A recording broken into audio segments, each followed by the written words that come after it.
কাল তো ছিল মকর সংক্রান্তি, এই জন্য কিন্তু কালকে গাছে দুটো বড় বড় নারকেল ছিল। সেই নারকেল দুটোকে কিন্তু কুড়িয়ে গুড় দিয়ে একটু ছই করে নিয়েছিলাম, আর এইভাবে পুলি পিঠে বানিয়েছিলাম। আমি না বরাবরই কিন্তু এইভাবে আমার দিদার কাছ থেকে শিখেছিলাম পুলি পিঠে বানানো একটু ডিজাইন। মানে এই দুধ পুলিটা খেতে বাড়ির সবাই খুব ভালোবাসে, এই জন্য কিন্তু এটাই সেট করেছিলাম যে এটাই রান্না করব আজকে। আর একটু করেছিলাম পাটিসাপটা আর সরা পিঠে, যেটাকে বলে আর কি কাঁচি পোড়া। যাই হোক, আর এখানে পাটালি গুড়টা খুব ভালো ছিল, খুব নরম এবং সফট ছিল। মানে কি বলবো, গুড়টা খুব সেন্ট ছিল। মানে পাটালিটা যখন এনেছিল মানে একটা পেপারের মধ্যে করে, তখন কিন্তু পাটালিটা পুরো পেপারের মধ্যে গলে যাচ্ছিল আর কি। আর এখানে আমি না 2 কিলো মতো দুধ নিয়েছিলাম, আর সেটাকে 1.5 কিলো করেছি, খুব একটা জাল দেয়নি। মানে 1 কিলো ছিল প্যাকেটের আমুলের দুধ, আর 1/2 কিলো ছিল গরুর দুধ।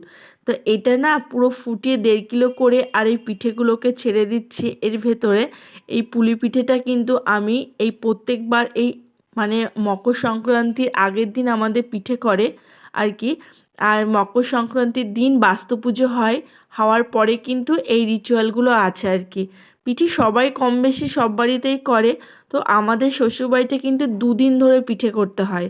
এই জন্য একদিন করেছিলাম এই দুধ পুলি, আর একদিন করেছিলাম পাটিসাপটা, আর ওই তোমার কি বলে কাঁচি পোড়া, এই দুটো আমি করেছিলাম।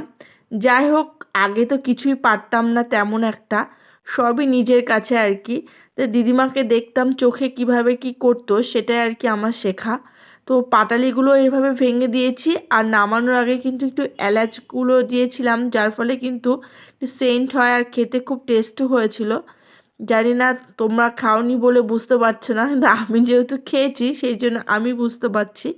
আর লাস্টে কি হয়েছিল, এই যে বেঁচে গেছিলো যে আটা মানে চালের গুঁড়োটা, ওটা কিন্তু আর গ্রেভি ছিল না, মানে নারকেল কোড়াটা ছিল না। লাস্টে কিন্তু চুষির মতো লম্বা লম্বা লাঠি লাঠি করে এর মধ্যে দিয়েছিলাম।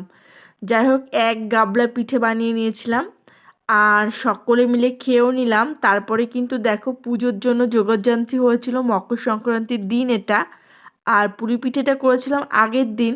আর এখানে এই যে রিচুয়াল যেটা বলে আর কি, কলা পাতার ভেতরে মানে আতপ চাল, নতুন চাল দিয়ে দুধ দিয়ে আর কি জাল দিয়ে তারপরে ওটা দিতে হয়। আর পাটালি দিয়ে আর কি চড়ুই যাকে বলে রান্না করা হয়েছিল। আর পাটিসাপটাগুলো দেখো কেমন হয়েছে।